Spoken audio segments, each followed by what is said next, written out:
वयोवृद्ध महिला शेतात गवत कापत होती. गवतात दबा धरून बसलेल्या बिबट्याने तिच्यावर झेप घेतली. तिला शेतात ओढत नेले. हा प्रकार आजीच्या नातवाच्या लक्षात आला. त्यानंतर नातवाने जीवाच्या आकांताने प्रयत्न केले आणि बिबट्याला पिटाळून लावले. बातमी सविस्तर बघण्यासाठी व पुढील अपडेटसाठी चॅनलला सबस्क्राईब जरूर करा. हा थरार घडलाय संगमनेर तालुक्यातील देगाव येथे.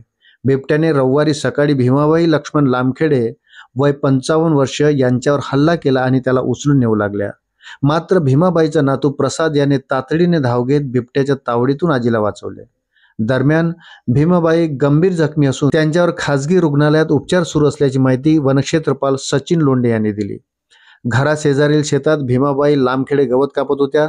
त्याच वेळी दबा धरून बसलेल्या बिबट्याने त्यांच्यावर हल्ला करत त्यांना ओढून नेले. भीमाबाई यांच्या ओरडण्याचा आवाज ऐकून त्यांचा नातू माधव प्रसाद लामखेडे यांनी आजीच्या आवाजाच्या दिशेने धाव घेतली. बिबट्या आजीला ओढून घेऊन जात असल्याचे पाहिल्यावर त्यानेही आरडाओरड केली. दरम्यान लामखेडे कुटुंबातील काही लोक ओरडण्याच्या आवाजाच्या दिशेने पळाले. त्याच वेळी बिबट्याने आजीला सोडून धूम ठोकली. आजीला बिबट्याच्या तावडीतून सोडवण्यासाठी नातवाने केलेले प्रयत्न यशस्वी ठरले. भीमाबाई गंभीर जखमी झाल्या असून त्यांचा गळा, नाक, तोंड, कान, डोक्याला गंभीर जखमा झाल्या आहेत.